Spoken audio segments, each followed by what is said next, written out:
Элдик ырларды мүдөөсүнө жеткире ырдаган ак таңдай ырчы белгилүү обончу Муса Баятов Тубаса мукам үнү менен калың элдин эсинде калды. Ал жөнөкөй аткаруучудан кесипкөй опералык ырчыга чейин өскөн. Ак таладагы белгилүү комузчу Ыман Бердиктен күүлөрдү, ал эми айтылуу Тоголок Молдодон Секетбай менен күйгөндүн үлгүлөрүн үйрөнгөн. Залкар талант комузда эле эмес, домбурада, кыякта да эркин ойной билген. Муса Баятов дагы солист катары анан альт комузда ойногон.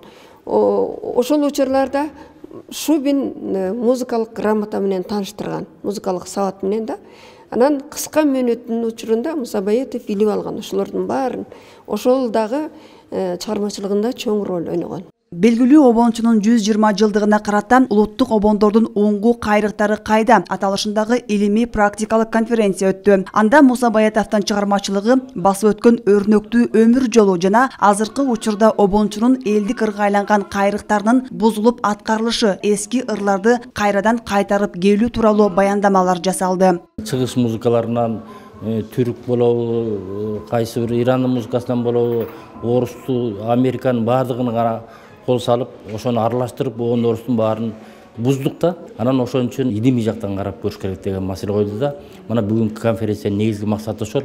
Залкар инсандардын көзү өтсө дагы, алардын мурасын шакирт болуп, ошол кийинкилерден алып калган шакирттери бүгүнкү күндө жаш муундарга өнөр үйрөтүп келет. Муса Баятов өтө боорукер, адамгерчиликтүү, ачык айтып, ак сүйлөгөн, колу ачык, убадага бек сыпа адам болгон дешет. Анын калкарасына Аксай, Сарт калмак, Кургурай аттуу элдик, Богачынын Үкөй, Сыртпайдын обону деген чыгармалары менен таанылып, элдик жана автордук ырларды зор чеберчиликте аткарган. Атамдын кайтыш болгонуна 73 жыл болуп калды.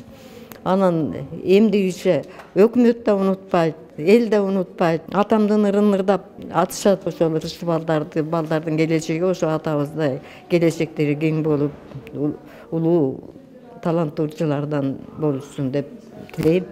1902 жылы Нарын облусунун Актала районуна караштуу Байгөнчөк айылында туулган. Учурда анын ысымы Нарындагы маданият үйүнө, Бишкек шаарындагы көчөгө, Актала районунун борборуна жана туулган жериндеги мектепке берилген. Ал эмгек кызыл туу, ардак белгиси, ордендери жана медалдары менен сыйланган. 1939 жылы кыргыз искусствосунун жана адабиятынын Москва шаарында өткөн декадасында Кыргыз ССРнин эл артисти наамы берилген.